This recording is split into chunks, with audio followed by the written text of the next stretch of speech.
Bonjour tout le monde, on a un panel de choc cet après-midi pour parler de l'écosystème Web3 et je vais proposer à chaque invité déjà pour commencer de se présenter. Je te laisse la parole Owen. Bonjour tout le monde, Owen Simonin, hasher sur les réseaux sociaux. Je parle de blockchain, de crypto-monnaie, puis après du coup j'ai entrepris plusieurs entreprises, des bons succès, des échecs aussi, mais en tout cas toujours tout qui s'articule autour de la blockchain, des cryptos. Et de créateur de contenu à créateur d'entreprise jusqu'à investisseur, je touche un petit peu à tout ce qui est de près ou de loin en lien avec la blockchain et les crypto-monnaies.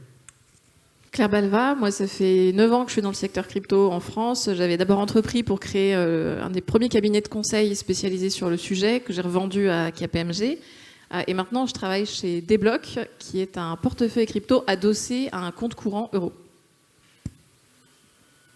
Bonjour à toutes et à tous, moi c'est Marilyn Ricard, je suis associée chez Deloitte, qui est un cabinet d'audit et de conseil spécialisé sur les sujets blockchain et Web3.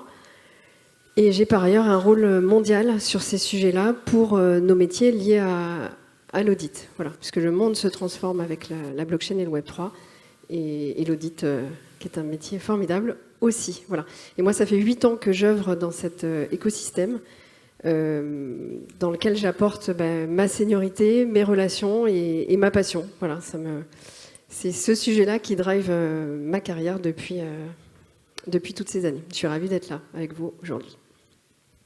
Et comme ProBook, du coup, je suis directeur France de Coinbase. Je gère toute la partie déploiement, marketing, produits et régulation pour Coinbase en France. Et avant ça, j'avais fondé une société qui s'appelle NFT Paris, qui est un réseau et un événement sur tous les sujets Web3 à Paris. Merci beaucoup. Déjà, je voudrais commencer par expliquer, on parle d'écosystème Web3. Est-ce que, Owen, tu pourrais définir ce qu'on entend par écosystème Web3 Je serais quand même très curieux de voir la définition de 10 personnes sur qu'est-ce qu'un écosystème Web3. Hein. Parce que ça veut tout et ça veut rien dire. Non, je pense qu'un écosystème Web3, ce sont des entreprises, des utilisateurs, des créateurs de solutions et des utilisateurs de solutions qui touchent de près ou loin au monde du coup de la blockchain et des crypto-monnaies, c'est-à-dire une interaction web qui est un peu nouvelle, où notre authentification et nos interactions passent par des transactions qui sont écrites in fine sur la blockchain. Je pourrais difficilement faire plus facile. Merci beaucoup. Est-ce que vous voulez ajouter un point peut-être Ouais, moi, ta question, elle me fait penser à une remarque qu'une politicienne m'avait fait il y a quelques années et qui me disait le mot écosystème, c'est un peu un élément de langage pour avoir l'air de gens très gentils, alors qu'en fait, c'est aussi un secteur économique avec des entreprises qui ont des intérêts. Et je pense que c'est pas faux et qu'en fait, dans l'écosystème, il y a aussi un secteur avec des entreprises qui sont plus ou moins grosses. Et c'est vrai qu'on utilise le mot écosystème pour englober finalement tout un tas de gens qui, sans travailler directement dans le secteur, s'intéressent à ces sujets sur le plan technique ou sur le plan d'utilisation. Yes. Toi, Claire, d'ailleurs, ça fait longtemps que tu es dans l'écosystème. Je crois que ça fait depuis 2015, non comment tu as vu cet écosystème évoluer depuis ces 9 dernières années Alors déjà, en 2015, il n'y avait pas le même nombre de gens dans les salles. En fait, en 2015, il faut imaginer que les entreprises qui existaient à l'époque, c'était grosso modo la maison du Bitcoin et Ledger en France. Et encore, c'était tout petit, quoi. Et il n'y avait personne d'autre. Et les seuls meet-up auxquels on allait, c'était dans un petit bar à Paris. Et il y avait une dizaine de bitcoiners. Il y avait le Cercle du Coin, qui est une asso qui fédère un peu les passionnés sur ces sujets-là, mais c'est tout. Et donc petit à petit, on a vu d'autres entreprises arriver. On a vu des boîtes qui ont réussi à lever des fonds. On a vu des entreprises aussi à l'international qui ont atteint des tailles très imposantes et donc qui ont légitimé le secteur. Et c'est vrai qu'à l'époque, on ne pouvait pas parler de secteur en fait, parce que tu avais 3 boîtes qui se couraient après, qui avaient 10 personnes. Mais aujourd'hui, on peut vraiment parler d'un secteur qui a un poids économique aussi dans le paysage du pays. Merci. Et d'ailleurs, on ne disait pas Web3 avant. C'est 2021, non, 2022 qu'on a eu Web3. À l'époque, on disait blockchain. Et d'ailleurs, ça énervait beaucoup les bitcoiners qui trouvaient que blockchain, c'était un mot un peu bullshit pour parler de bitcoin. Et finalement, depuis, on parle moins de blockchain, on parle plus de Web3. Mais c'est vrai il y a toute une sémantique quand même qui vise à éviter de dire trop le mot crypto ou bitcoin, qui est quand même politiquement un peu teinté. Mais voilà, il faut aussi assumer de quoi on parle et assumer qu'on parle de crypto et pas juste de blockchain ou de Web3. Et d'ailleurs, Marine, le fait qu'on parle plus de Web3 et moins de crypto, est-ce que ça a été une bonne transition pour parler de ces sujets-là dans les grands groupes et dans une sphère plus institutionnelle? Parce que peut-être le mot crypto était un peu péjoratif. Alors oui, clairement. On a même eu des consignes, nous, en interne, pour, par exemple, remplacer crypto-monnaie par assets digitaux. Bon, tout ceci, c'est de l'enrobage, donc on s'est prêté au jeu, puisque notre objectif, c'est de développer ce secteur, effectivement, comme dit Claire. Après, l'évolution, oui, il y a effectivement des institutionnels extrêmement sérieux qui se sont lancés dedans. On a la Banque de France qui fait pas mal d'expérimentations, c'est pas rien. Je pense que c'est aussi le fait qu'il y ait des grands noms comme ça dans le secteur financier, par exemple, qui fait que ça avance. C'est pas juste une question de taxonomie, c'est aussi de voir que petit à petit, tout le monde s'y met. Donc à un moment donné, quand on s'y met pas, on se dit « Ah, finalement, c'est peut-être moi qui ai tort ». Et voilà. Et c'est aussi comme ça que ça se développe. L'autre raison pour moi qui fait que ça se développe, c'est que ça développe de bas en haut, en bottom-up. C'est-à-dire que c'est la jeunesse, en fait, d'aujourd'hui qui pousse à ça. Et les institutionnels sont obligés aujourd'hui de s'y mettre parce que c'est leurs clients ou leurs futurs clients, parce que voilà, la jeunesse va arriver dans la vie active, qui va les forcer en fait à se digitaliser, à accepter les paiements en crypto-monnaie, à mettre un NFT par-ci, par-là, etc., etc. Donc voilà, il y a différents accélérateurs selon moi. J'en ai d'autres en tête, mais on a 1 heure devant nous, donc on a le temps d'en parler. Absolument. Et je voudrais, avant qu'on rentre vraiment dans le vif du sujet, expliciter un peu quelles sont les grandes verticales de l'écosystème aujourd'hui. Donc, il y a la finance décentralisée, par exemple. On va dire peut-être qu'il y a le gaming. Toi, comme justement chez Coinbase, vous voyez passer pas mal de projets. Il y a pas mal de grandes catégories. Pour toi, c'est quoi les grandes catégories aujourd'hui qui lead l'industrie blockchain ? Nous, on voit plutôt 2 grandes catégories, enfin 2 gros cas d'usage qui sont 2 niveaux d'adoption qui sont différents. Donc, il y a le premier qui était vraiment les cryptos et tous les assets digitaux qui sont des assets financiers en tant que tels, des produits d'investissement. Et qui étaient aussi les enjeux de ramener tous les monnaies fiat sur des canaux crypto qui pouvaient être utilisés derrière sur les technologies blockchain. Et le deuxième step du coup d'adoption pour nous, c'est vraiment la révolution du système financier, donc la tokenisation des assets, des real world assets par exemple, les bons du trésor et tous ces assets financiers qui maintenant peuvent être tradés sur des outils crypto. Et donc ça, ce serait la première dimension, j'ai envie de dire. Et la deuxième, c'est vraiment plus vers devenir une plateforme d'application où la technologie finalement est un peu gommée pour plus l'utilisation que pour la technologie en tant que telle. Et ça, effectivement, ça inclut les jeux gaming qui sont basés sur des technologies Web3. Ça inclut aussi les réseaux sociaux décentralisés comme Farcaster qui prennent de plus en plus d'importance au sein de cet écosystème Web3, les questions d'identité décentralisée et tous ces sujets-là. Ouais. Ok, merci beaucoup. Bon, maintenant qu'on a fait un tour d'horizon un peu de ce qu'est l'écosystème Web3, c'est quoi votre perception de cet écosystème Web3 français à l'heure actuelle ? Comment la France et son écosystème se positionnent par rapport au reste du monde ? Il y a quelqu'un qui la prend ? Non, je peux commencer. C'est un petit peu dur parce qu'il y a un peu de pessimisme à fournir dans ma réponse, je pense.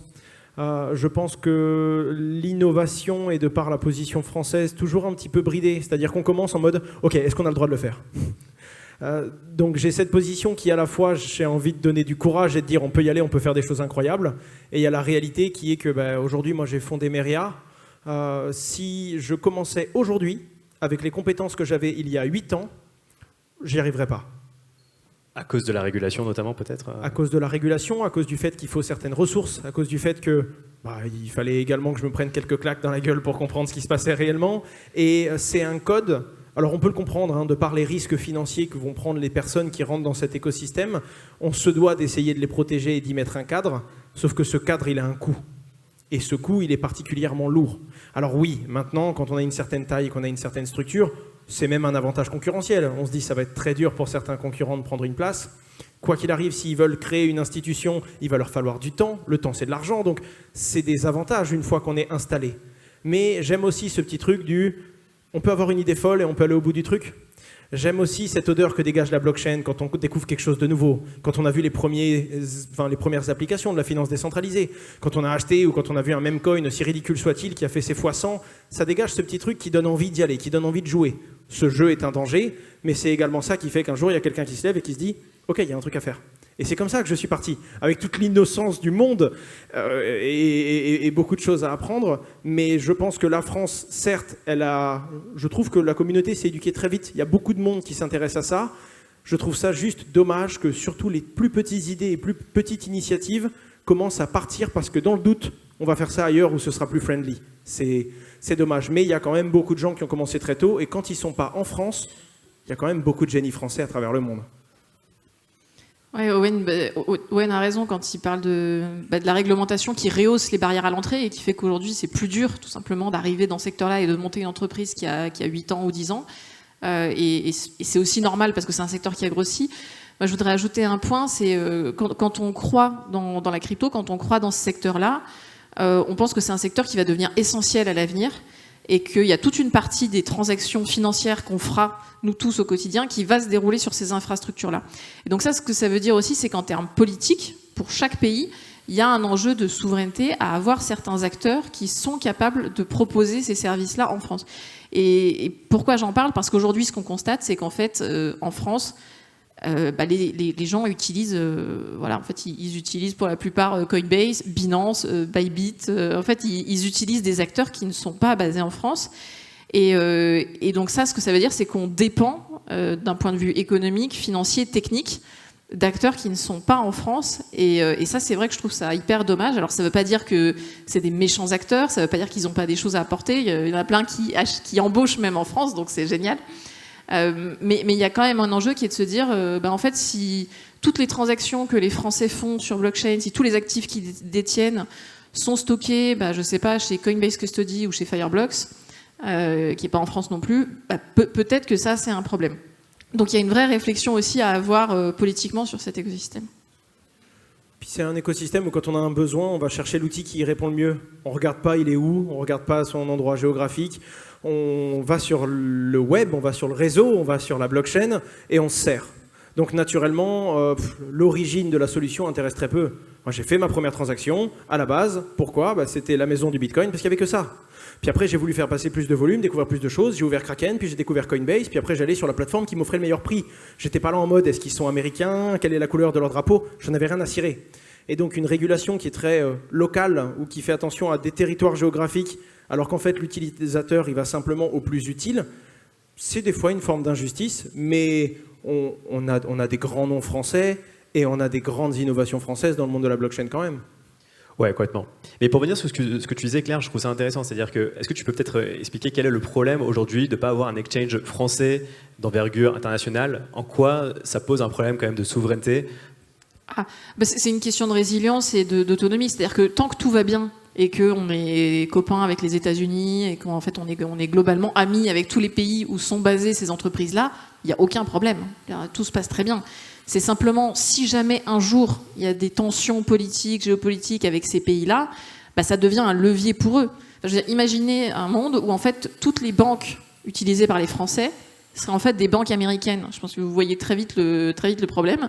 Là, c'est pareil, en fait, dans la crypto. Si demain, on a tous nos actifs, nos cryptos qui sont chez des entreprises américaines, enfin, je dis américaines, mais bon, ça serait le même problème si elles étaient chinoises ou indiennes ou autres, oui, forcément, ça peut être un problème s'il y a des tensions.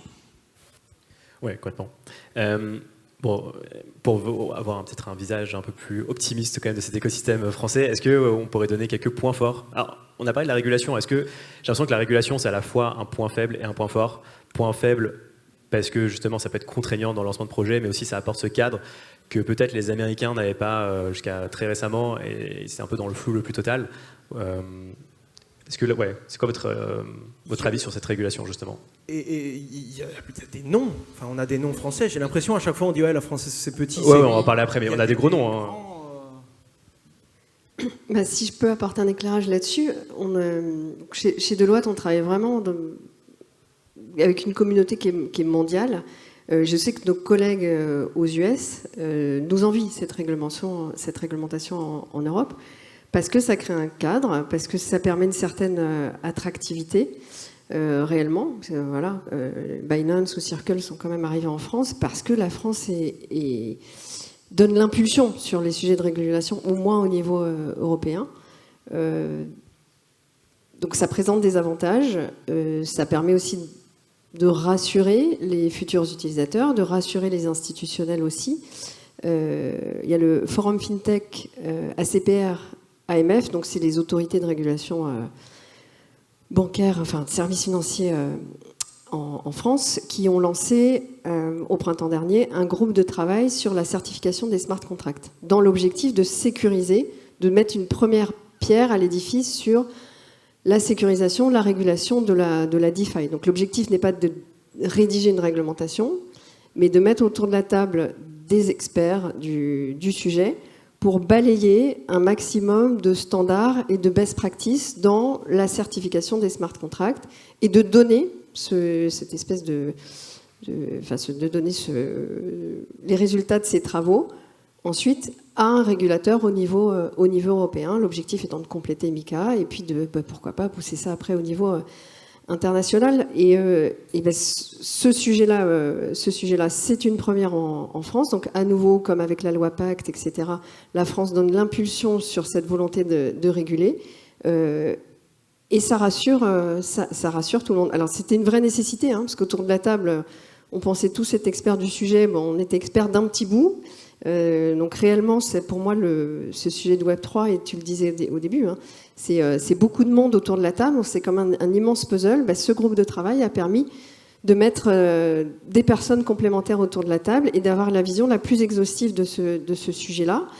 Et à chaque fois que j'ai pu en parler dans des établissements financiers ou autres, ça rassure en fait les interlocuteurs, parce que ça apporte de la sécurité aux futurs utilisateurs, parce que du coup, les corporates se rendent compte que, parce qu'ils ont peut-être lu dans la presse que la Banque de France faisait des MNBC, ok. Mais là, c'est aussi la CPR, c'est aussi l'AMF, c'est des grands noms, et ça veut dire qu'il y a aussi des experts dans ces entreprises-là, ce que les gens ne savent pas forcément, c'est pas écrit dans la presse, ce que je vous dis. Mais du coup, c'est encore autant de cases cochées chez les corporates qui s'intéressent, qui investissent, qui mettent du temps, de l'expertise, du machin. Tout ça pour bout à bout faire progresser l'écosystème dans le bon sens et l'aider à se développer sereinement. Et petite question pour toi, parce que tu bosses pour une boîte américaine qui est Coinbase. Comment est perçu l'écosystème français à l'international et donc aux États-Unis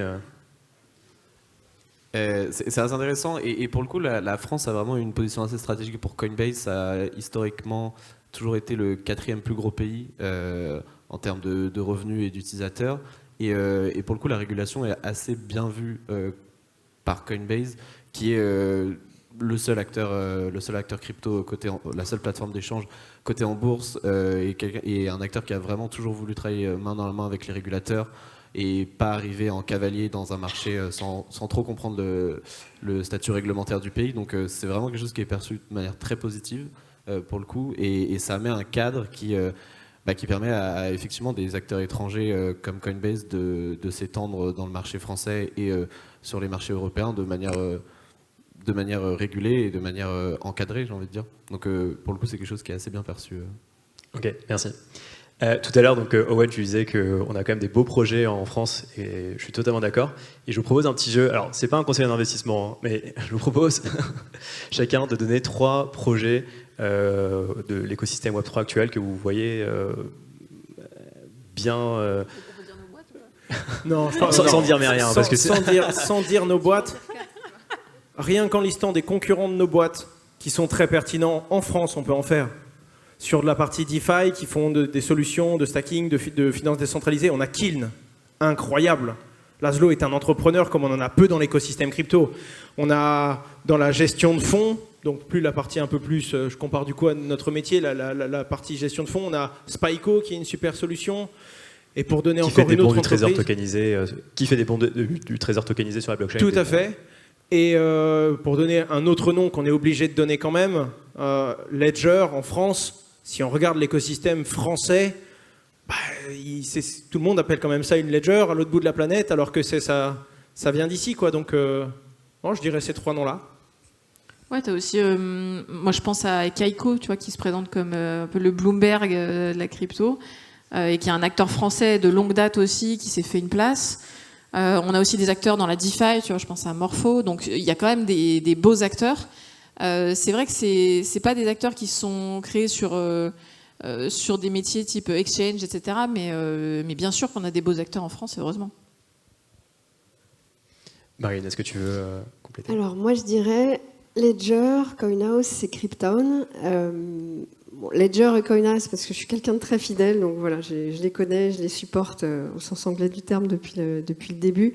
Ledger aussi parce que voilà, c'est dans le registre de la sécurisation, donc c'est un peu comme l'audit. On a des, même si, enfin, on n'est pas dans la technologie, mais bon, dans l'esprit même. On est assez proche. CoinHouse, je trouve qu'ils ont fait beaucoup pour la démocratisation du sujet. Je me souviens des campagnes de pub dans le métro alors à Paris. Je suis désolée, j'habite à Paris.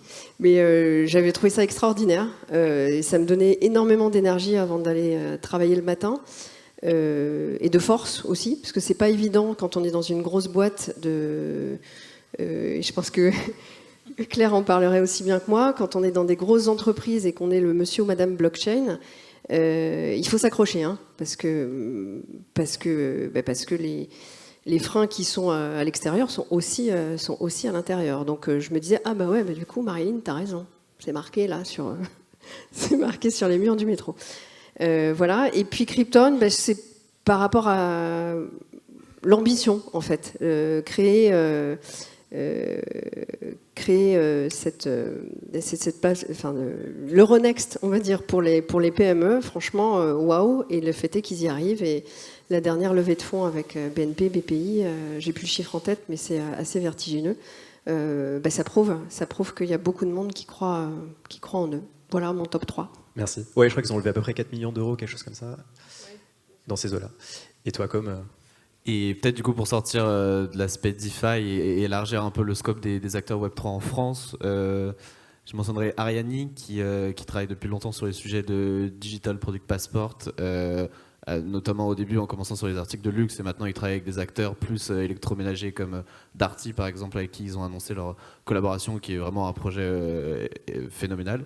Et Bolero sur la partie musique, sur les droits des artistes. Et dernier peut-être sur la partie DeFi qui n'a pas été mentionné, je crois Morpho, qui est quand même un des gros pros. Tu l'as mentionné? Non. Ok. Morpho, on le dit 2 fois. Non, on m'entend plus. Ouais, je disais bref, 2 points pour Morpho. Et Claire qui disait au début que c'est un secteur, donc je suis tout à fait d'accord. Mais avec tout ce qu'on vient de citer, en fait, et c'est un des trucs pour moi qui perturbe dans le Web3, c'est que jusque-là, c'est des verticales par secteur qui se sont montées dans le monde, partout. Là, on est comme un sujet qui est complètement transverse. Donc ça bouscule le schéma de pensée de tout le monde. Et ça bouscule beaucoup les entreprises parce qu'ils se disent, oui, mais je suis là, mais en fait, je suis là. Et il y a beaucoup de gens qui ferment le sujet tout simplement parce que ça les obligerait à changer de mindset et ils ont une petite comptabilité analytique, et ça rentre pas dans les cases. Voilà. Donc rien que pour ça, il y a des gens qui ferment le sujet, mais le monde est complètement en train de se transversaliser. Donc pour moi, même le Web3 peut aider à cette transversalisation du monde réellement. Donc voilà, il faut se lancer. Enfin, vous êtes dans la salle, donc c'est que vous êtes déjà convaincus. Yes. Vous travaillez tous les 3 dans des projets, finalement, où les cycles sur les marchés... Non, ça va pas.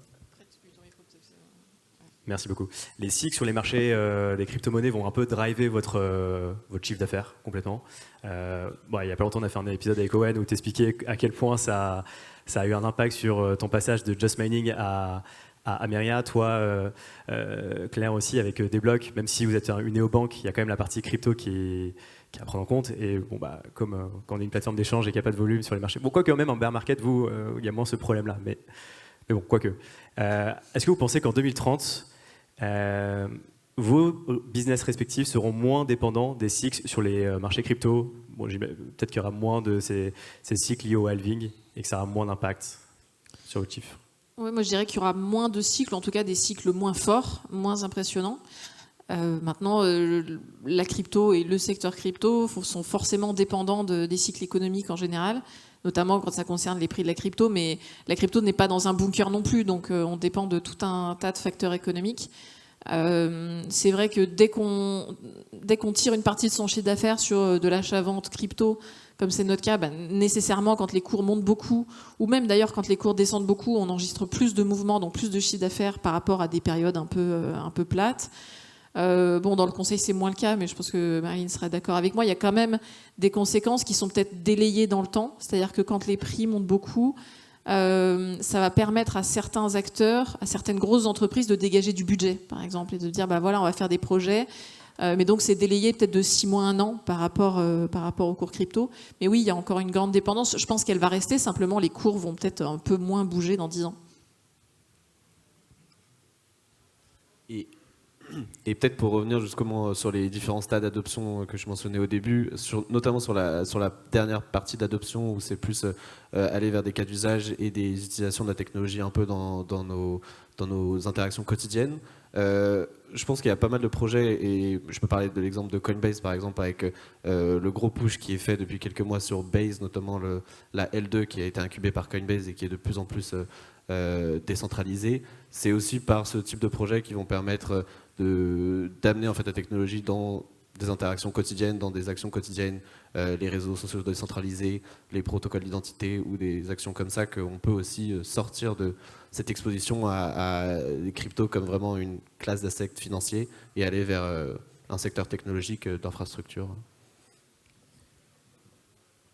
Merci beaucoup. Et question pour toi, Marine, parce que toi, tu as plus bossé avec des clients qui ne sont pas du monde Web3, donc qui sont plus des clients Web2 qui veulent se lancer sur du Web3.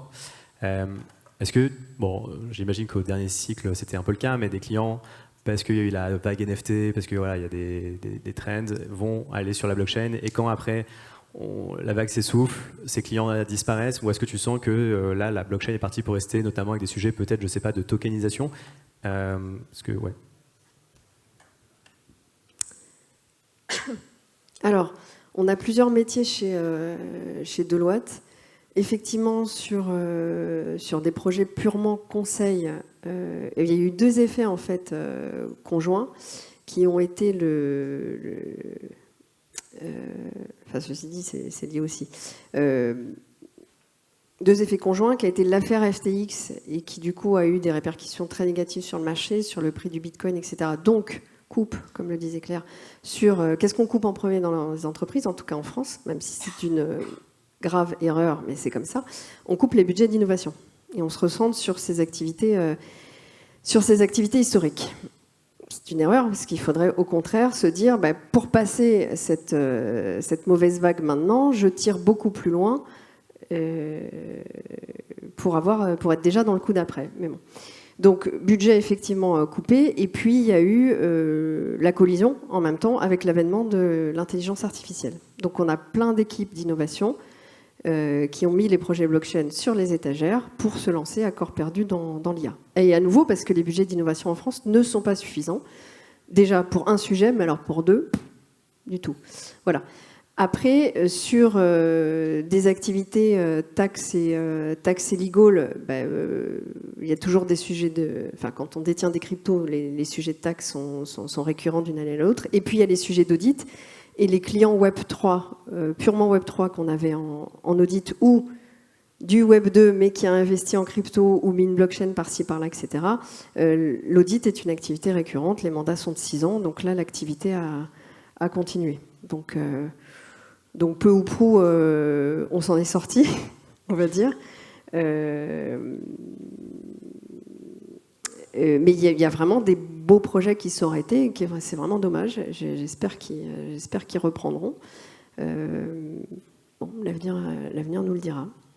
Et c'est intéressant, est-ce qu'il n'y a pas aussi une vague de projets Web 2 qui ont décidé de se lancer sur le Web 3, mais qui l'ont fait un peu à contre-temps, c'est-à-dire qu'au moment où ils allaient lancer leur projet, on était déjà en période de marché baissier, et donc ces projets-là se sont dit soit je mets en pause le projet, soit je lance pas, soit je lance, mais en sachant que ça va être un flop parce que Parce que entre le moment où, entre la prise de décision et l'exécution, il y a eu trop de temps en fait, si on calque par rapport au cycle. Ah oui, il y a eu des mauvais timings. Et puis j'ai en tête aussi un client dans l'immobilier pour qui on avait travaillé sur le projet de tokenisation immobilière. Et puis là, le bear market est arrivé. Et en même temps qu'une crise de l'immobilier. Donc là, c'était pas l'affaire FTX et l'IA, c'était FTX plus la crise immobilière. Et voilà, c'est un des sujets qui est au congélateur ou sur l'étagère, comme on veut. Mais... Et tu parlais d'IA aussi, c'est vrai qu'il y a eu pas mal de projets, d'entrepreneurs, enfin des gens de l'écosystème qui ont switché d'écosystème, qui sont passés de la blockchain à l'IA. Voilà, ça fait un peu le ménage, entre guillemets. Il y a un truc que j'observe et qui est quand même intéressant, c'est qu'on n'a pas tous les mêmes calendriers dans la crypto. Et ensuite, on le sait tous, il faut y aller quand il y a une traction, il faut y aller quand il y a de la demande, sauf que des fois on met du temps entre le moment où il y a de la demande et le moment où on peut satisfaire cette demande en fournissant un produit ou une solution. Le Q1 de cette année, le premier trimestre, tout est reparti d'un coup, on s'est dit le bull run arrive plus vite que prévu, c'était un faux démarrage dans Mario Kart, tout pareil. D'un coup, tout s'est calmé, d'un coup il n'y avait plus d'intérêt, et là il y a eu du coup différents comportements. Les particuliers qui sont arrivés très vite, ils repartent tout aussi vite, parce qu'en 2 minutes ils peuvent dire finalement j'investirai plus tard, ou je vends, je rachèterai, certains me parlent de fin 2024 pour le bull run, on verra en fin 2024, cette date que tout le monde regarde comme si c'était un calendrier qui était certain. À côté de ça, on a les professionnels de l'investissement qui mettent un peu plus de temps, comme les conseillers en gestion de patrimoine, par exemple, qui, leurs clients vont leur demander, puis ils vont réfléchir, puis ils vont prendre des rendez-vous, puis 3, 4, 5 mois. Et puis après, on a les grandes entreprises, les mastodontes. Alors là, on est sur quoi ? 6, 12, 24 mois pour prendre une décision, pour réfléchir, ça monte au board, ça fait des comités, ça. Ce qui est compliqué, c'est que du coup, c'est un marché qui est cyclique. Bon, c'est pas Disneyland, c'est pas l'été et l'hiver. Mais si on regarde par exemple les bilans de Coinbase, c'est un truc qui m'avait fait rigoler, c'est que Coinbase fonctionne sur ses budgets marketing tous les 4 ans. C'est-à-dire que le marketing est conçu dans certaines structures pour comprendre et épouser les formes et le cycle du marché. Même si, on le sait tous, pourquoi il y aurait un bull run ? Il y a eu le halving, il est passé, le Bitcoin est relativement haut. Pourquoi est-ce qu'on aurait un bull run ? Parce qu'on le veut tous. Parce qu'on est vraiment très nombreux à en vouloir un. Parce qu'il y a des entrepreneurs qui en ont besoin, sinon ils vont mettre la clé sous la porte, parce qu'il y a des projets qui l'espèrent pour pouvoir innover. Et en réalité, on sait très bien que ce sont des vagues de liquidité, mais quand on a cet argent qui arrive, on peut créer des choses. On peut créer de l'emploi, on peut avoir des ressources pour essayer d'innover. Maintenant, en combien de temps ? Ça, c'est le problème. Et les boîtes les plus résilientes, c'est également les boîtes qui ont adapté leur trésorerie et qui savent, quand l'argent tombe du ciel, que ça ne durera pas. On en profite, on crée, on livre, et surtout... C'est la cigale et la fourmi, finalement. On fait des réserves pour l'hiver. Tu veux ajouter un mot là-dessus, sur les... Je suis désolé, j'ai un peu... non, mais tu fais bien. De toute façon, tous les chiffres sont publics, boîte cotée, donc obligé. Et non, je dirais qu'effectivement, la grande force de Coinbase, c'est dans cette vision long terme et du coup dans la résilience, dans les moments bas où effectivement les budgets marketing sont moins bas, mais aussi on va se focaliser sur des produits plus long terme, comme je disais, travailler sur les équipes de base, travailler sur des outils d'adoption comme les smart wallets qui vont permettre, quand justement il y aura des nouveaux bulls, de pouvoir ramener plus de gens plus facilement sur les canaux crypto. Donc effectivement. Ça marche, merci beaucoup. Et avant qu'on parle de l'écosystème français, comment se positionne-t-il par rapport au marché international, est-ce que vous pourriez chacun résumer quelles sont selon vous les forces et les faiblesses du marché français de façon assez synthétique aujourd'hui ? C'est dur. Moi, je dirais qu'une des forces, c'est qu'on a énormément de compétences en France. On a des super compétences techniques. La France est réputée pour ça en général. Mais on a aussi de très bons avocats. Enfin, on a beaucoup de compétences en France. Je dirais que c'est la force principale. On a un écosystème qui est bien structuré avec des belles compétences. La principale faiblesse, j'en ai parlé tout à l'heure, c'est qu'on manque d'acteurs sur certains segments de marché qui, pour moi, sont absolument clés politiquement en termes de souveraineté. Merci. Est-ce que vous voulez ajouter d'autres forces faiblesses ? Non, on a fait le tour. J'aurais pas dit mieux niveau compétences, ouais. Si ce n'est que j'aime beaucoup les Français, même à l'international. C'est-à-dire que même dans d'autres pays, on va à l'autre bout du monde, on va aux États-Unis, on croise des entrepreneurs de la blockchain qui sont français, qui ont peut-être fait le choix de ne plus être en France et qui pourtant surperforment. Je pense vraiment que c'est l'avantage qu'on a. Les entrepreneurs français ont faim.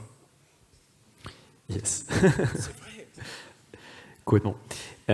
Comment aujourd'hui, selon vous, l'écosystème français il se positionne par rapport à l'écosystème Web3 mondial? Est-ce qu'on est quand même bien positionné ou finalement le marché français c'est un peu insignifiant vs le marché américain ou asiatique? Moi, je dirais que c'est pas insignifiant parce que, comme le disait, rien que pour Coinbase, tu vois, c'est le 4e pays, donc on fait quand même partie des pays dans lesquels il y a plutôt de l'argent, donc ça reste intéressant. Maintenant, je suis pas sûre qu'on soit suffisamment important pour pouvoir se sentir indispensable. Je pense par exemple à ce qu'on voit en ce moment avec l'USDT qui a choisi délibérément de ne pas se faire réguler, de ne pas se soumettre à la réglementation de MiCA en Europe, quitte à perdre le marché européen. Ils se disent, c'est pas grave. Voilà, il y a d'autres marchés dans le monde, hein. Il y a l'Amérique, il y a l'Asie, donc on peut très bien se passer de l'Europe.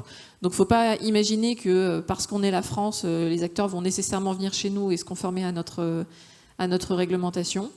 Je dirais que donc, au niveau international, on est quand même globalement plutôt bien placé, mais mon sentiment personnel, c'est qu'on est un peu renfermé sur nous-mêmes. Finalement, il n'y a pas énormément d'entrepreneurs français qui sont si connectés à l'international.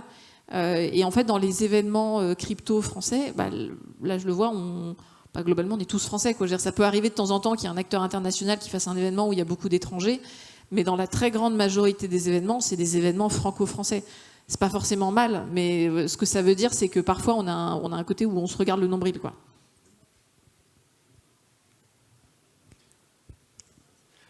Moi, je nuancerais peut-être un petit peu ce propos parce qu'effectivement, on a des événements locaux, des événements peut-être qui rassemblent la communauté française, mais on a aussi des grands rassemblements comme NFT Paris, Paris Blockchain Week, ETHCC, qui sont quand même des mastodontes événementiels sur le plan international qui ramènent vraiment toutes les communautés à travers le monde et qui permet aussi le rayonnement de la France sur les sujets Web3. Donc je pense qu'on a quand même une belle place sur l'écosystème international.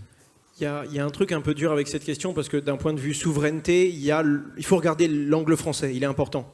D'un point de vue marché et place de la France dans le Web3, il faut oublier le territoire, c'est pas le but. On veut des parts de marché, on veut des transactions, on veut des volumes, on veut des clients. On s'en fiche d'où ils viennent, de la langue qu'ils parlent, ou on veut satisfaire le besoin où qu'il soit et on doit en capter un maximum. Et donc c'est vrai que quand on parle de la place française, elle est petite à l'international, mais spoiler, il y a beaucoup de monde sur ce marché. Et également, il y a des bonnes solutions. Voilà, celle qui me vient, c'est, je sais qu'il est francophone, Mounir qui a créé du coup Paraswap et qui est l'un des plus gros swaps au monde. Donc il y a beaucoup d'ADN française dans des solutions qui sont utilisées par tous aux quatre coins de la planète, même si du coup la vraie question c'est est-ce que cette valeur est sur le sol français? Et en vrai, c'est une communauté qui est mondialisée, ce sont des solutions qui sont mondialisées, et c'est bien de savoir qu'il y a le drapeau de près ou de loin dans l'histoire, mais le plus important c'est est-ce que la solution répond bien au problème? Merci. Tu veux ajouter quelque chose? Je suis complètement d'accord avec ce que tu dis, Claire, quand même. C'est vrai qu'il y a peut-être un entre-soi quand même dans l'écosystème blockchain français. Est-ce que c'est lié à la langue? Peut-être. Oui, peut-être. Mais alors, Com a raison en disant qu'il y a aussi des grands événements internationaux. Moi, mon sentiment, c'est plutôt que c'est des communautés qui ne se croisent pas. C'est-à-dire que quand tu vas à Let's ici ou ailleurs, tu ne croises pas vraiment les mêmes personnes que celles que tu croiserais dans les événements franco-français. Et donc, il y a une espèce de mur invisible un peu entre des communautés françaises et tous les étrangers qui naviguent et qui sont des espèces de digital nomades qui se baladent de pays en pays. J'ai l'impression que c'est vraiment pas les mêmes personnes, quoi. Ok. Après, on a des médias français sur les cryptos qui sont de plus en plus forts. Il y en a quelques-uns dans la salle et qui papillonnent partout dans le monde. Et je trouve qu'ils aident beaucoup à aider les communautés à se rencontrer. Donc c'est pas encore complètement le cas. Je suis d'accord avec toi. Mais la tendance est là et on a au moins un vecteur qui aide réellement à ça. Et Owen, tu disais... Peut-être que la communauté française est trop soudée. Non, mais c'est peut-être ça aussi. Non, parce que ça, c'est une des grandes forces, je trouve, c'est que... Je crois qu'Owen n'est pas d'accord. Ils sont beaucoup trop gentils entre eux, les gens. Non, mais il y a quand même ce truc de... En fait, c'est un entre-deux, mais c'est vrai qu'on regarde beaucoup. Pour moi, c'est la lecture qui n'est pas bonne. On doit regarder les Français, on doit pousser les Français. Dans le monde de la DeFi, de la blockchain, si on veut du français, on se ferme à tout. Toutes les innovations sont là-dedans. Quand on va voir le white paper de Bitcoin, il est en anglais, on va le traduire. Quand on voit comment fonctionne la blockchain, c'est la même définition pour tout le monde, qu'on soit au Japon, en Afrique, au milieu des États-Unis ou à Paris. Pour moi, on doit s'ouvrir à un truc qui est plus gros. Et tout autant que j'aime la France et ce qu'elle peut créer, je m'intéresse à quelque chose de plus large, une technologie qui change plus de choses. Et oui, il y a des gens qui du coup restent dans les mêmes cercles. Et c'est vrai qu'il y a une espèce de ségrégation des fréquentations. Et c'est dommage parce que ça doit ralentir sur certaines choses. Et peut-être que pour certains, ça fonctionne très bien aussi. Et c'est intéressant parce que tu disais que les entrepreneurs français ont faim. Et en même temps, est-ce qu'il y a pas mal de projets français finalement qui vont cibler uniquement le marché français et peut-être moins aller à l'international? Alors bien sûr, il y a des énormes projets, hein, des Sorare, Morpho, Ledger, mais c'est vrai qu'il y a peut-être beaucoup de projets français qui ne voient pas plus loin que le marché français. C'est vrai, et c'est aussi parce que tu es bloqué. Hein. C'est pas évident. Moi, je prends l'exemple de ce que j'ai fait en France avec Meria. Va le faire en Italie, en Espagne le mois prochain. Amuse-toi. On a essayé de rentrer sur le marché allemand, on s'est cassé les dents. Vraiment, ça fait mal. Parce que tu rentres dans un autre jeu, un changement d'échelle, où c'est d'autres régulations, même si on va uniformiser tout ça avec Mika, où c'est d'autres cultures de l'investissement. Le YouTube Game, par exemple, ou le crypto Twitter français, comme on l'appelle, dans chaque pays, c'est pas du tout pareil. Il y a des pays où il n'existe pas. Il y a des pays où, en Allemagne, quand on parle de crypto-monnaie, c'est uniquement des « ça va monter, ça va descendre, achetez tout de suite ». Il n'y a pas d'éducation, de contenu froid, Tous les pays sont bien différents et donc c'est très compliqué parce qu'on se rend compte finalement de la complexité d'avoir une solution technique mondialisée qui s'adresse à tout le monde et qui doit répondre à un besoin au-delà de la forme, des attentes de chacun, de la culture, de la compréhension de tout ça. Et ça, c'est pas seulement une volonté de s'adresser qu'au marché français, c'est aussi souvent parce que c'est difficile. Ouais, complètement, il y a l'aspect réglementaire. Et c'est intéressant parce que tu parlais du YouTube Game, toi tu es peut-être l'influenceur numéro 1 aujourd'hui du YouTube Game en France. Et pourtant, si on regarde peut-être le YouTube Game à l'international, il y a des gars qui ont des millions, dizaines de millions d'abonnés sur l'écosystème, enfin sur la crypto, et que, c'est pas là, on joue pas dans la même cour, quoi.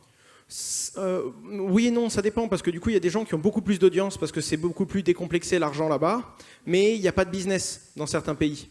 Je prends l'exemple du coup de l'Inde, c'est délicat. Parce que l'Inde est fermée aux crypto-monnaies, même s'il y a beaucoup de géants qui attendent pour pouvoir saisir le territoire parce qu'il y a du monde là-bas et qu'en volume d'utilisateurs c'est intéressant. Les youtubeurs que je connais qui sont en Inde, ils nous disent c'est dur. Parce que comme c'est pas entre guillemets autorisé et qu'il y a beaucoup de zones d'ombre et de flou, ça se développe pas pareil. Les gens ne s'y intéressent pas. Donc il y a aussi ce truc où on peut critiquer une régulation et ses limites, mais dès qu'il y a un cadre et que ça apporte de la clarté, que ce soit des bonnes ou des mauvaises nouvelles, quand c'est plus clair, il y a des gens qui s'installent en fait. Donc il y a beaucoup de choses, et c'est vrai que sur le crypto Twitter ou le YouTube Game, chaque pays et chaque influenceur vient vraiment avec une forme et du contenu totalement différents. Même si oui, en Europe, on a naturellement des similitudes d'un pays à l'autre. Quand on va regarder le Canada et la France, par exemple, autant dire que c'est à peu près le même game, parce que tu vas avoir la langue qui facilite tout ça. Mais il y a des différences qui viennent des usages, tout simplement des gens, et de leur rapport à l'argent, et surtout à cette technologie aussi. Ça marche. C'est vrai qu'on a parlé donc de l'écosystème français, l'écosystème international. Pour vous, c'est quoi, entre guillemets, les épicentres de cet écosystème international? Donc j'imagine qu'il y a les États-Unis, l'Asie. Il y a chaque année les rapports de Chainalysis qui sont assez intéressants sur ce sujet et qui vont lister les pays par adoption. En fait, il y a plusieurs choses. Quand on regarde les volumes en valeur absolue, en fait, c'est assez simple, c'est réparti de la même manière que la richesse sur la planète. Donc, en gros, dans les pays riches, vous avez forcément plus de transactions avec des plus gros volumes. Bon, jusque-là, c'est plutôt logique. Ce qui est intéressant, c'est quand on regarde purement l'adoption en proportion aussi du PIB du pays, par exemple. Et là, on peut avoir des surprises. On peut se rendre compte, par exemple, que le Nigeria ou que certains pays en Asie du Sud-Est vont avoir une adoption qui est bien plus grande en proportion de leur PIB qu'en France, par exemple. Donc il y a des zones comme ça où il y a beaucoup d'entrepreneurs, où il y a beaucoup d'adoption, mais forcément, voilà, nous, en proportion des volumes financiers qu'on a chez nous, ça peut nous paraître faible parce que ce n'est pas les mêmes montants. Mais la population dans ces pays-là va être beaucoup plus ouverte aux cryptos. Pour revenir sur ce que tu disais, effectivement, c'est vrai qu'il y a des pays, notamment je pense à l'Argentine et des pays d'Afrique, où les stablecoins sont très utilisés par les populations parce qu'il y a un vrai sujet où les monnaies locales, entre guillemets, se font détruire, entre guillemets.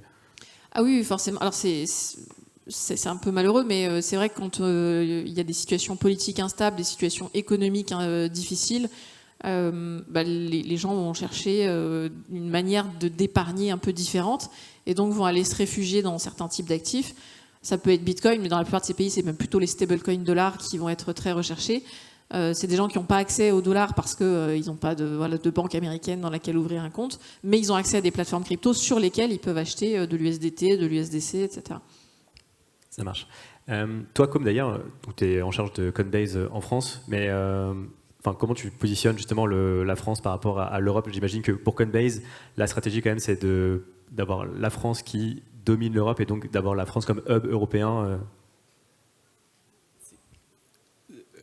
La stratégie de Coinbase, ça a toujours été vraiment de s'implanter dans des pays de façon hyper localisée, donc avoir, par exemple, moi sur le territoire français, pour vraiment travailler avec les acteurs français, travailler avec les régulateurs français, travailler sur la localisation du produit, et j'ai un peu ma contrepartie en Allemagne, aux Pays-Bas, au UK, en Irlande, et du coup c'est vraiment travailler sur l'hyperlocalisation du produit, l'hyperlocalisation des messages et de l'éducation qu'on peut apporter sur toute la technologie. On n'a pas de stratégie il faut que la France soit plus grosse que les autres pays. C'est vraiment par rapport à l'adoption de chacun des pays. En Allemagne, actuellement, le marché est plus gros pour nous parce que ça a été le premier pays de la zone Union européenne où on est arrivé. Première plateforme qui a obtenu la licence avec BaFin. Donc il y a un historique dans ce pays, par exemple, qui est beaucoup plus large qu'en France. Mais la France commence à gagner du terrain. Micro. Et j'imagine que chaque pays, pour des raisons culturelles, a un peu, avoir des clients avec des demandes un peu différentes. Comment Coinbase perçoit entre guillemets les utilisateurs français? C'est quoi la caractéristique des investisseurs français en crypto? C'est assez intéressant parce qu'effectivement, selon les pays, il n'y a pas les mêmes taux d'adoption, il n'y a pas les mêmes comportements d'investisseurs. Sur les pays nordiques comme Pays-Bas, c'est des investisseurs qui investissent des plus gros montants, qui sont vraiment des traders plus expérimentés. Notre audience française, elle est plus sur des personnes qui font du DCA, donc de l'investissement régulier sur Coinbase, qui utilisent les produits de staking, donc qui sont plus sur de l'investissement raisonné et de l'investissement sécurisé plutôt que sur des comportements d'agents ou de gros traders. Ça marche. Et je voudrais maintenant qu'on parle du milieu de l'investissement, du monde des VC, parce que c'est vrai qu'effectivement, les projets français sont quand même corrélés à l'investissement et des capitaux qu'on peut recevoir. C'est vrai que j'ai l'impression qu'il y a quand même une différence entre les projets américains qui lèvent des dizaines, centaines de millions sur certains projets, VS le marché français. Vous, c'est quoi votre perception? Est-ce que c'est plus simple de lever des fonds quand on est un projet américain parce que le marché direct est accessible et plus élevé ou pas? Comme tu as dit, Owen, on est sur un marché global. Enfin, tout dépend après de quel est le... Avec ou sans token? Voilà. Est-ce que tu peux développer parce que c'est un super bon point? Si l'entreprise elle lève juste au niveau de son capital, oui. Alors attention, ça ne veut pas dire qu'il n'y a pas des projets français qui n'arrivent pas à faire de très belles levées de fonds. Quand on voit ce que Sorare ont réussi à mettre sur le papier, on se demande comment certains font. Mais de manière générale, oui. Un cabis français, c'est beaucoup moins sexy à l'international. Et c'est vrai que dans le modèle de la Silicon Valley, c'est viens, on fait des rampes à fusées, puis on tire des fusées toute la journée. En France, faire une fusée, c'est compliqué. Par contre, dès que tu commences à émettre ton jeton, un token, donc en gros, pour traduire ça avec un terme d'investisseur, une porte de liquidité et des événements de liquidité rapides pour les investisseurs qui rentrent, c'est beaucoup plus facile de lever. Et c'est également ce qu'offre ce marché. Il y a des moments où tout est facile, des moments où tout est dur, mais quand tout est facile, tu es au bon endroit, au bon moment, sur la bonne narrative, en gros, dans quelques mois, si on a un bull run et que tu es dans l'IA, à ce moment-là, tu peux le lever. Le truc qui est compliqué, c'est qu'est-ce que tu vas faire de ces fonds-là? Et ensuite, dans quelle régulation tu vas aller t'inscrire? Mais oui, quand on a un jeton, c'est plus facile de lever. Et les gens, des fois, sont là en mode, mais à quoi est-ce qu'il va te servir? Concrètement, il va surtout me servir à financer l'initiative que je vais créer. Et le marché, qu'on l'aime ou que ça nous fasse plaisir de l'entendre ou non, que ça déçoive certaines personnes ou qu'au contraire, on soit très content de ça. Mais émettre son jeton, c'était une capacité rapide et facile de récupérer du cash pour essayer de livrer sa solution. Oui, alors c'est pas faux. C'est pas forcément très sain, parce que ce que ça veut quand même dire, c'est que moi je me souviens de la vague des ICO en 2017, où effectivement on a commencé à avoir des projets qui levaient des montants très très importants avec simplement un smart contract pour émettre un jeton. Et moi, j'ai vu arriver dans le cabinet de conseil que je gérais à l'époque des gens qui me disaient, en fait, voilà, j'ai une boîte dans le BTP, je vais faire une ICO parce qu'en fait, je trouve pas d'investisseurs. Ou en fait, moi, mon projet, c'est d'aller créer des maisons de retraite en Tunisie et du coup, je vais créer un token parce que je trouve pas d'investisseurs. Moi, je fais des vagues connectées dans des piscines, je vais faire une SEO parce que je trouve pas d'investisseurs. Et donc, vraiment, mais c'est pas une blague, c'était des vrais projets, quoi. Et donc, on en avait plusieurs par jour qui venaient nous voir pour nous dire ça. Et je suis pas sûre que ce soit une très bonne nouvelle qu'on puisse lever hyper facilement en créant un token, parce que ce que ça veut dire après, c'est que si on change de business model et si le token n'a plus d'utilité, les investisseurs sont complètement floués, parce qu'ils n'ont pas de part du capital, et donc s'il y a un changement de modèle économique et que l'entreprise décide d'abandonner son token, les investisseurs se retrouvent avec plus rien. Maintenant, on prend toujours un risque quand on achète un token, hein, c'est vrai, mais je pense qu'il faut être très, très vigilant là-dessus. Et je trouve qu'il y a un risque plus grand quand on est un particulier, quand on achète un token, par rapport à la part d'une entreprise. Donc je suis d'accord avec ton constat, mais je ne suis pas forcément aussi optimiste sur ce que ça veut dire. Il y a simplement regarder le top 100 des crypto-monnaies en 2013, top 100 des crypto-monnaies en 2017, top 100 des crypto-monnaies en 2021 et le top 100 d'aujourd'hui. Je pense que ces 4 images-là, elles expliquent à tout le monde comment ça marche, quoi. Oui, on doit retrouver les 5, peut-être 5 qui sont les mêmes. C'est ça, 5 ou 6. Ouais. Et les autres ont toutes changé. Yes. Et pour... Vas-y, je t'en prie, Marine. Non, c'était juste pour compléter, parce que j'ai une petite anecdote qui m'a été apportée par une personnalité d'écosystème qui est dans le monde des VC. Il paraît qu'en Asie, la première question que pose un VC, c'est « Quelle est votre stratégie Web3 et IA ?»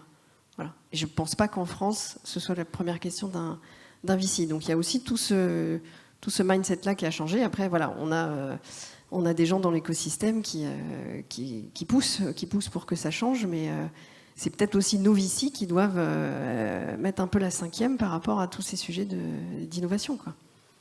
C'est pas juste histoire de diversifier un fonds ou quoi. On n'est pas sur une petite part. Il faut que ça prenne beaucoup plus d'espace dans leur propre stratégie à eux, en fait. Est-ce que les VC français ont les mêmes moyens et aussi ne sont pas plus frileux que les VC américains, par exemple, ou les VC asiatiques?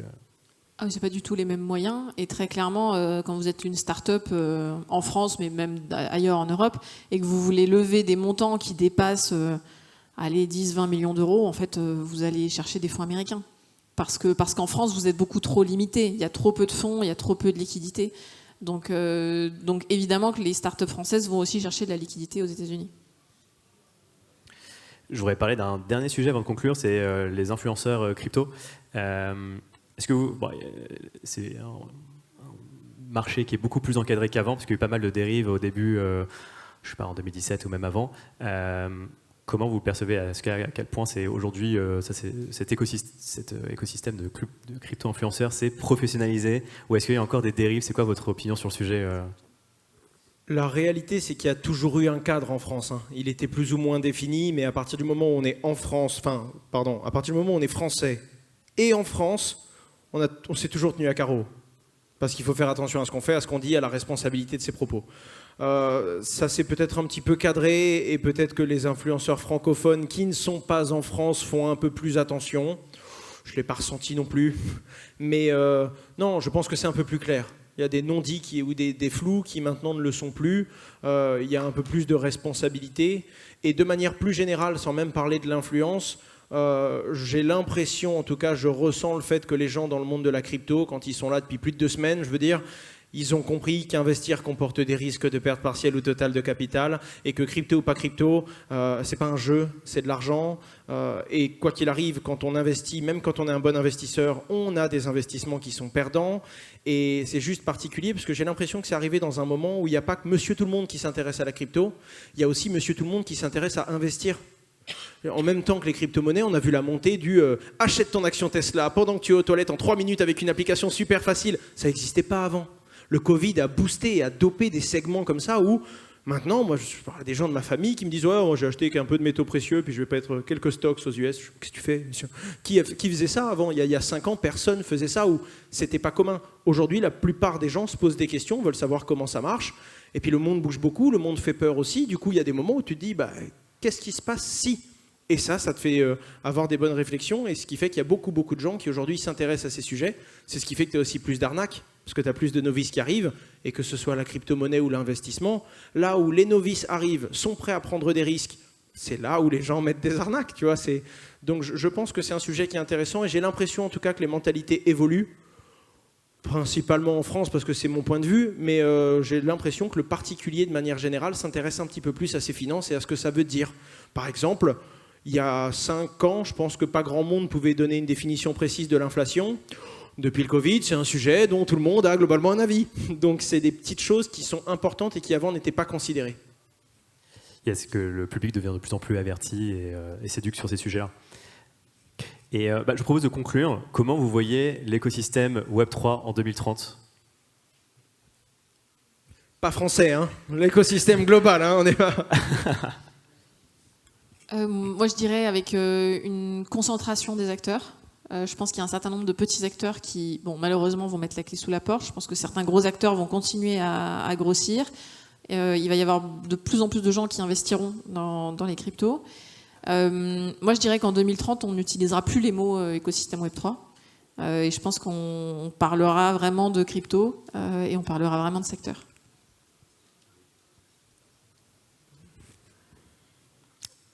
Moi, je suis très optimiste.